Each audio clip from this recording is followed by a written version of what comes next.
자, 원래 마성의 선물 시간을 또 기다리셨던 분들도 있겠지만 그 부분은 제가 따로 준비했고요. 자, 생방송 머니투데이에서 하는 수요일 지금 이 시간에는 마테차의 전문가 전차남의 특별 테마주 특강 시간을 가졌습니다. 네, 자, 많이 기대되고요. 자, 특강 잘 준비해 오셨죠? 네. 네, 부탁드립니다. 네, 안녕하세요. 마스터 테마주 차트 마테차 KW 트레이딩 소속 전문가 영웅 전찬남입니다. 첫 번째 시간에 이어서 두 번째 시간은 우리 테마주 매매로 돈 버는 방법, 즉 우리 시청자분들께서 정말 기다리고 궁금하셨던 영웅 전찬남의 테마주, 즉 종목 선정과 그리고 그 매매 기법에 대해서 설명을 드리려고 합니다. 제게 주어진 시간이 굉장히 짧아서 정말 전차남 마스터 테마주, 즉 마태 기법에 대해서, 마태 비책 기법에 대해서 우리 시청자분들께 전부 다 설명을 드릴 수는 없습니다. 다만 차후 방송을 통해서나 오프라인 강연회를 통해서 주식을 사랑하고 또 전차남을 사랑하는 우리 시청자분들 위해 따로 또 시간도 만들어 보도록 하겠습니다. 자, 그러면은 바로 본 강의 시작하도록 하겠습니다. 마스터 테마주. 먼저 우리가 테마주 매매하는 데 있어가지고 정말 개념을 안 짚고 갈 수가 없습니다. 왜냐하면 기본적으로 뭐 아파트를 짓든 빌라를 짓든 기초적인 뼈대 공사가 중요한 거잖아요. 그래야 정말 붕괴 위험도 리스크도 확실히 줄일 수 있는 거고요. 먼저 테마주의 개념부터 한번 짚고 넘어가도록 하겠습니다. 유가증권 시장인 코스피와 코스닥 시장에 상장되어 있는 회사들 중에서 사건이나 현상에 따라서 수급이 집중되어 급등락을 반복해서 움직이는 종목군을 우리는 테마주라고 합니다. 그리고 그 종류로는 정치와 엔터, 경제, 질병, 사회 이슈 등 되게 다양하게 있고요. 테마주의 성립 요건도 한번 보도록 할게요. 정말 실생활의 예로 한번 이해되기 쉽게 제가 말씀을 드려보도록 하겠습니다. 정말 김치찌개라든지 된장찌개라든지 그런 찌개 요리 같은 거 할 때 김치찌개에 김치 없으면 김치찌개가 안 되고 된장찌개에 된장 없으면은 된장찌개가 안 되는 것처럼요. 이 테마주 같은 경우도 즉 상승할 수 있는 모멘텀이 부재하게 되면은 테마주라고 할 수가 없습니다. 그리고 이제는 좀 주식 종목을 통해서 한번 이해되기 쉽게 또 설명을 드리면은 최근에 추천드렸던 부산산업 같은 경우는 철도 궤도 사업, 궤도 공사에서 레일 및 도상을 연결해 준다고 해서 큰 대북 철도주로 분류돼서 큰 폭으로 상승 나왔던 그런 모습도 보여줬었죠. 이렇게 해서 테마주에 대한 정의를 제가 우리 시청자분들께 딱 정의해서 말씀을 드리고요. 이 테마주 매매가 필요한 투자자분들, 솔직히 이거 되게 웃깁니다. 테마주 매매 필요한 투자자, 주식한다고 하면 다 필요하죠. 그래도 제 기준에서 한번 세 가지 분류로 한번 나눠봤습니다. 첫 번째, 소액 투자하면서 단기간에 수익을 내고 싶어하는 투자자분도 계실 거고요. 그리고 두 번째, 주식 투자의 매력을 느껴서 정말 직장 그만두시고 전업으로 주식 투자하시는 투자자분들도 계실 거고요. 세 번째, 급등주 매매만 하셔가지고 즉 사다리 타기 매매죠. 사다리 타기 매매만 하셔가지고 계좌 손실이 크신 분들, 즉 안정적으로 테마주 매매를 원하시는 분들. 그래서 이렇게 제 기준에서 세 가지 분류로 테마주 매매를 필요한 투자자분들을 나눠놨고요. 이제는 왜 우리가 테마주 매매를 해야 되는지 한번 말씀을 드릴게요. 제가 지난 방송 오늘까지 4회차인데요. 테마주 같은 경우는 폭락장이든 폭등장이든 상관없이 항상 수익 내고 나올 수 있다 말씀드렸습니다. 제가 크게 3개 테마로 준비를 했고요. 테마주 매매가 필요한 거를 한번 차트를 보면서, 솔직히 100마디 말보다 차트 보면서 얘기하는 게 훨씬 더 편합니다. 이 신라진 같은 경우는요. 2016년에 상장한 회사인데 팩사백이라고 해가지고요. 정말 제약바이, 팩사백이라는 재료로 주가가 1년 사이에, 1년 5개월 정도 사이에 한 600%에서 700% 가까이 상승 나오는 모습을 보여줬습니다. 이것만 있는 게 아니죠. 우리 기술 투자 한번 볼까요? 우리기술투자는 맨 처음에 동전주였습니다. 네, 동전주여가지고 정말 이 회사는 2018년에 상장 폐지될 거다. 절대 건들지 말라 하는 애널들도 많았습니다. 하지만 우리기술투자가 업비트, 그 가상화폐 거래소 업비트 그 두나무 지분을 보유하고 있다는 이슈에 비트코인이 2천만 원 가면서 이 동전주가 11,100원까지 상승 나오는 모습을 보여줬습니다. 즉 몇천 프로 이상 상승했다는 거예요. 1년 사이도 아닙니다. 한 3, 4개월 사이, 한 6개월 사이에 이만큼 상승했다는 거예요. 그래도 아무리 빠졌어도 현 주가는 2,670원이죠. 우리가 테마주 매매를 해야 되는 이유입니다. 자, 다음 종목 한번 볼까요? 다음 종목인 부산산업 같은 경우도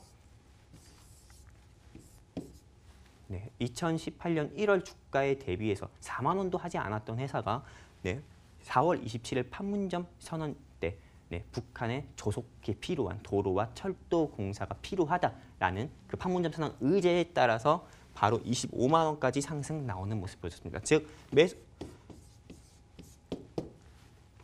2018년 1월 1일 주가에 대비해서 400% 가까이 상승 나오는 모습을 보여줬다는 거죠. 제가 지금 우리 시청자분들께 정말 아까도 말씀드렸듯이 100마디 말보다 차트 보면서 테마주 매매가 필요한 거를 말씀드렸습니다. 물론 우리가 테마주 매매하는 이유는 100%, 200%를 먹기 위해서 하는 거라고 말씀드리는 게 아니고요. 100%, 200%까지는 못 먹습니다. 저도 한 번도 100%, 200%까지는 수익 드려본 적 없습니다. 하지만 20, 30%까지는 먹을 수가 있습니다. 테마주 매매만 정확히 알고 접근한다면요. 보통 테마주 매매라고 하면은 많은 시청자분들께서 테마주 매매는 급등주 매매 아닙니까? 라고 질문을 주시는 분들도 계십니다. 하지만 테마주 매매는 급등주 매매가 아닙니다. 급등주 매매 같은 경우는 양봉 매수에서 즉 10%에서 15% 올라갈 때 상한가 갈 거라고 한 2, 3% 먹으려고 정말 아슬아슬한 매매하는 게 급등주 매매고요. 이 테마주 매매 같은 경우는 정말 아까도 말씀드렸듯이 눌림목에서 그리고 시장 이슈나 이런 부분에서 미리 예측을 하고 정확한 정보에 의해서만 들어가면 충분히 먹고 나올 수 있습니다. 제가 이 마스터 테마주 비책, 즉 마테 비책 11비책 중 아까 전에도 말씀드렸듯이 시간 관계상 제게 주어진 시간이 얼마 안 되기 때문에 오늘 마테 1비책과 그리고 2비책 그리고 마테 3비책 이렇게 세 가지만 가지고 왔습니다. 오늘 방송에서도 정말 이 1비책에서 3비책까지 설명을 드리는데도 세세하게 설명드릴 게 정말 많습니다. 하지만 그거는 방송 시간 관계상 다 설명드리진 못하지만은 그래도 제가 핵심적인 부분만 정리해서 자료를 준비했기 때문에 이해하시는 데 있어서 어려움은 없을 거라고 봅니다. 첫 번째, 마테 1비책 신규 상장주 매매 비책부터 시청자분들께 설명을 드려보도록 하겠습니다. 2018년 1월 1일부터 2018년 12월 26일까지 유가증권 시장인 코스피와 코스닥 시장에 상장된 회사만 한 80여 개 정도 됩니다. 이 중에서 정말 올해 12개에서 13개 기업이 상장 폐지 및 정리 매매가 진행 중에 있고요. 그리고 최근에 올해 유독 상장한 회사들이 많았습니다. 하지만 제가 여기서 의문을 품는 거는 상장 당일에 매수해가지고 수익을 낸 투자자는 얼마나 될 것이며 그리고 상장 당일 종가가 양봉으로 끝난 회사는 몇 개나 될까요? 이게 많은 종목들을 제가 말씀을 드릴 수는 없습니다. 오늘 방송 때 많은 회사들을 즉 신규 상장한 많은 회사들을 설명드릴 수는 없지만은 최근에 마테 1비책 매매 기법을 통해서 수익을 내고 나온 ABL 바이오와 전진 바이오팜 두 가지 종목으로 마테 1비책에 대해서 한번 설명드려보도록 하겠습니다. 전진 바이오팜과 ABL 바이오 두 종목 통해서 설명을 드릴 거고요. 먼저 전진 바이오팜부터 설명을 드릴게요. 전진 바이오팜 같은 경우는 12월 14일 코스닥 시장에 공모가 10,000원으로 상장된 회사입니다. 이 회사는 아까 전에도 1부 때 말씀드린 것처럼 대성 미생물과 같이 백신 사업을 하는 회사입니다. 이게 보통 신규주 같은 경우 하면은 많은 시청자분들께서 이거를 시가로 진입해야 되는 거 아닌가라고 얘기하시는 분들도 있고 시가로 실제 진입하는 분들도 있습니다. 하지만 이 저 같은 경우는요. 시가로 진입하는 건 절대 반대입니다.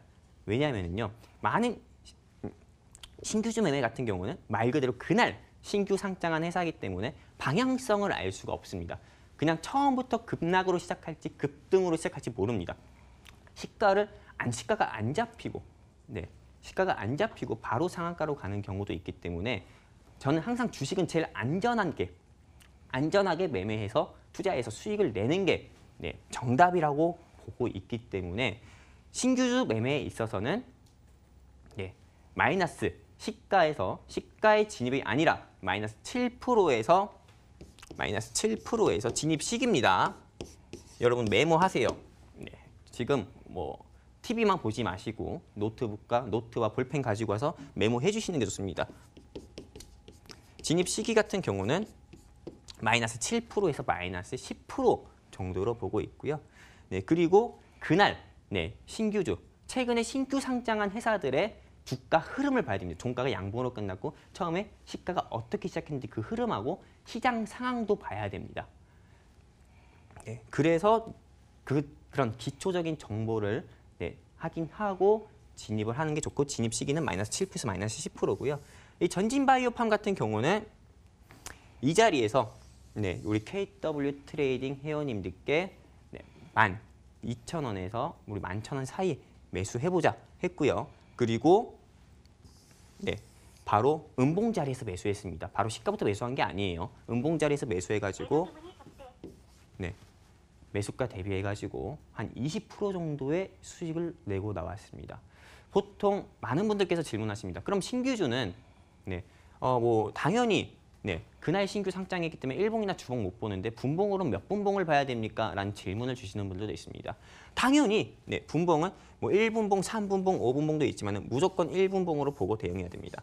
그리고 신규주 같은 경우는 방향성을 절대 알 수 없기 때문에 모든 매매는 10분 안에 매수와 매도까지 매수해가지고 매도까지는 모두 10분 안에 빠르게 진행을 해야 된다고 봅니다. 그리고 진입 시기는 절대 잊지 마세요. 시가가 아니고 마이너스 7%에서 마이너스 10%대가 진입 시기입니다.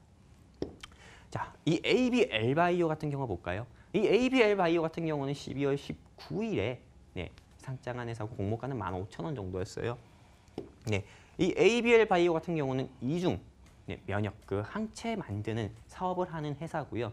솔직히 이거 저는 추천할 때 조금 망설였습니다. 왜냐하면은 제가 이때 추천할 때 동성지약 리베이트 의혹 사태 등으로 제약바이오가 되게 안 좋았습니다. 그래서 저는 신규주가 되게 흐름이 이 ABL 바이오 상장했을 때 이거는 추천하지 말아야지 했는데 자리를 보았을 때 되게 매력적이었습니다. 이게 매도세가 있는 것처럼 보이지만 거래량을 보면 오히려 매수세입니다.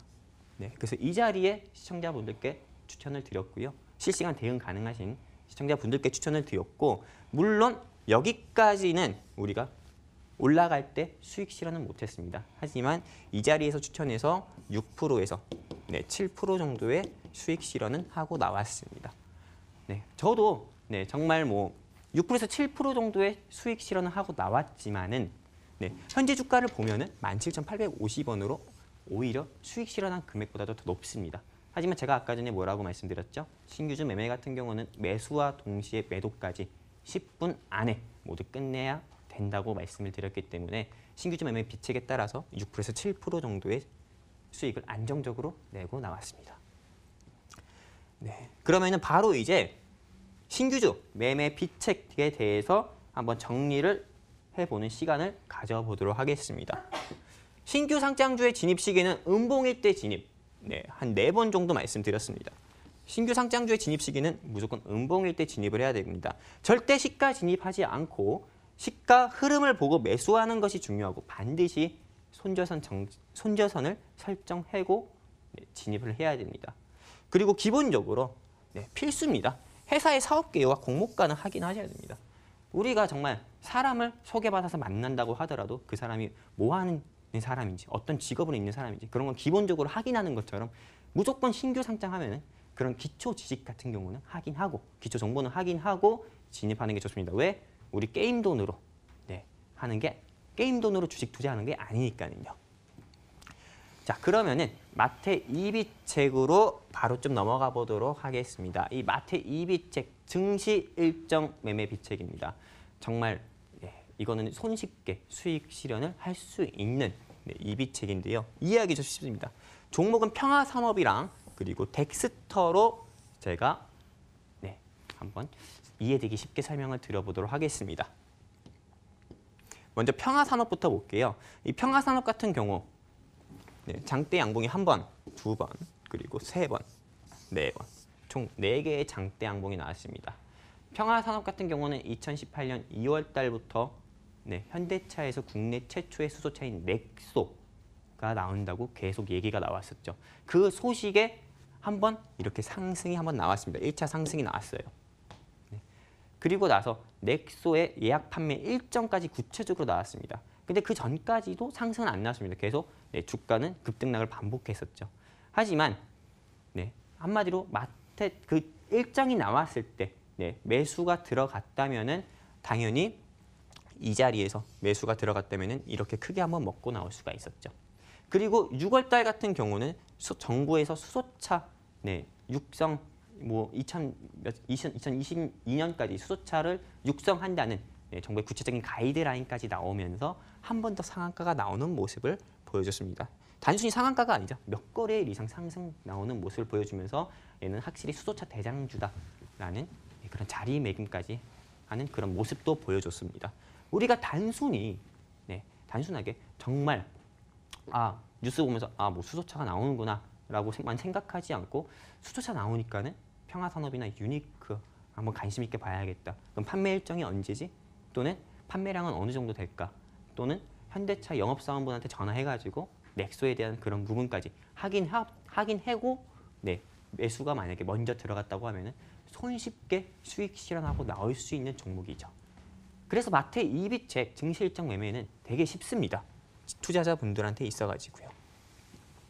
자, 두 번째 종목인 덱스터로 한번 추가적으로 이해되기 쉽게 말씀드리도록 할게요.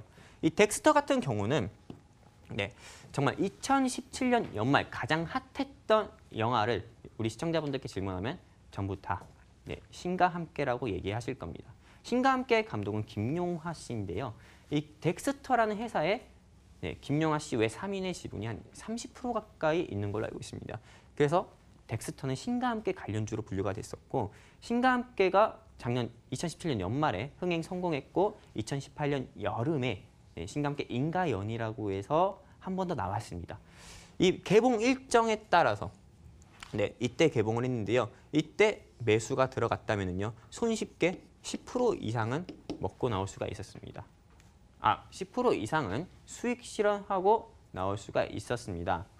그리고 정말 이미 흥행 성공했잖아요. 흥행 성공하니까는 정말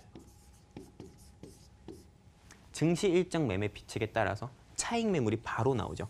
영화가 이때부터는 뭐 1,200만 원을 가든 1,300만 원을 가든 상관없습니다. 영화 본 사람들이요. 이미 흥행 성공한 게 시장에서 인식이 됐고 그렇기 때문에 주가는 올랐고 차익 매물 나왔기 때문에 이 덱스터 같은 경우는 일정만 신과 함께 예고편 그 공개하는 일정과 그리고 시사의 일정만 확인하고 진입만 했다고 해도 우리가 10%는 무난히 먹을 수 있었다 이겁니다. 8월 같은 정도 시장은 안 좋았는데 10% 수익이면 엄청난 거잖아요. 그러면은 마태 2비책, 이 증시 일정 매매 비책을 한번 이제 정리해서 한번 정리해보는 시간 가져보도록 할게요. 마태 2비책 증시 일정 매매는 일정 전에 주가의 흐름을 보고 오후장, 절대 오전장 아닙니다. 오후장에 진입을 합니다. 그리고 매도 시기는 증시 일정 당일에서 2일입니다. 아까 전에 덱스터 보셔서 아시죠? 무조건 2일에는 매도를 해야 됩니다. 계속 수익 실현을 더 크게 하려는 그 욕심에 더 들고 가셨다가는 차익 매물로 인해서 손실 입기, 계좌 손실 입기 쉬우기 쉽기 때문에 무조건 증시 일정 당일에서 2일, 별표 3개예요. 당일에서 2일 종가 매도해야 됩니다. 그래야 정말 손쉽게 우리 안정적으로 수익 실현하고 나올 수 있다 이겁니다. 추가로 또 말씀드린 오전 매수보단 2시에서 2시 30분 구체적으로 적어드렸습니다. 네, 친절하게 구체적으로도 적어드렸어요. 2시에서 2시 30분 이후에 매수가 좋다.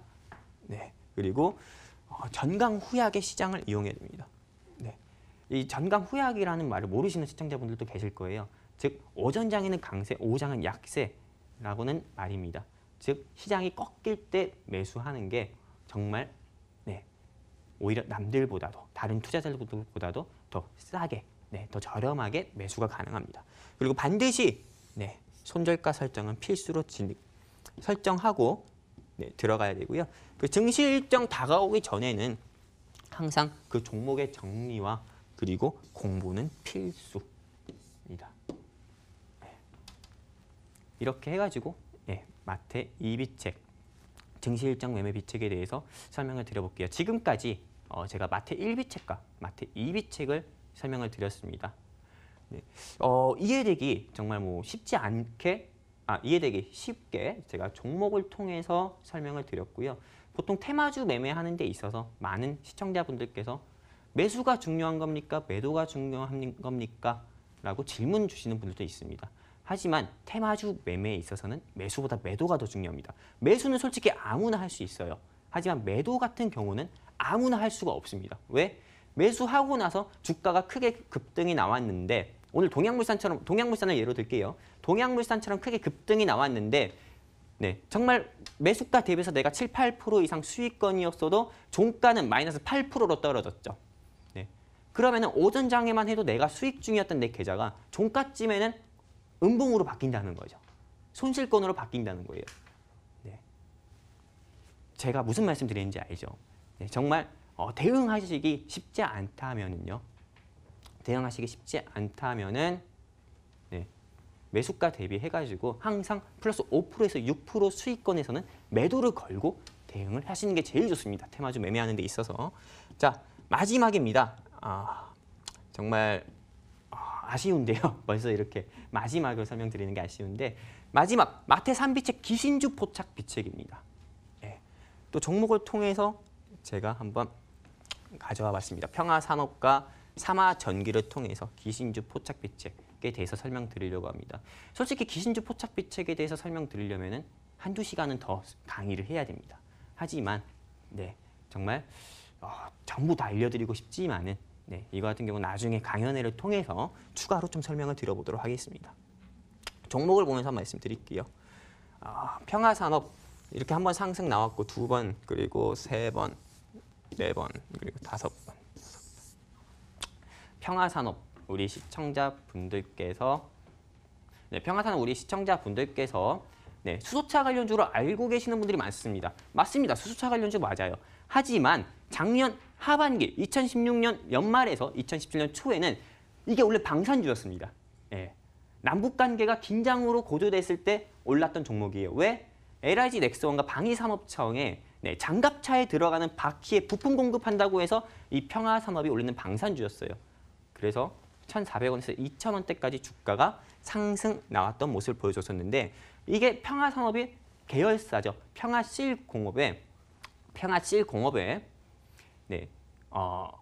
평화실공업이 현대차에서 수소차 만드는 핵심 부품인 연료전지 가스 소켓, 스택가스켓이죠. 스택가스켓을 만든다는 사실이 부각되면서 수소차 관련주로 분류가 됐고요.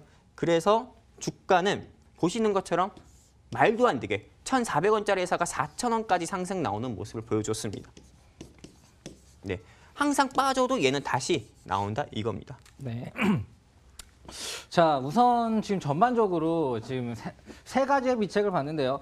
무엇보다는 테마주 하면 상한가를 따라잡는다. 그러다가 갑자기 폭락에 웬만한 손실을 다 본다라는 개념을 완전 깬 것 같습니다. 대부분 테마주임에도 불구하고 저점 매주가 위주였고요. 그리고 너무 큰 시세 차익을 보기보다는 그날 당일 어느 시장의 호재가 끝났다 싶으면은 어느 정도 수익을 짧게 7에서 10% 정도 먹고 빠지고 하는 부분들, 수익을 냈다 싶으면 빨리 나오는 부분들에 대한 내용들 잘 들었습니다. 자, 오늘 더 많은 시간을 또 한번 해주시는 부분들 나중에 시간 또 갖도록 하고요. 오늘 이 자리 함께해 주셔서 감사합니다. 네, 감사합니다.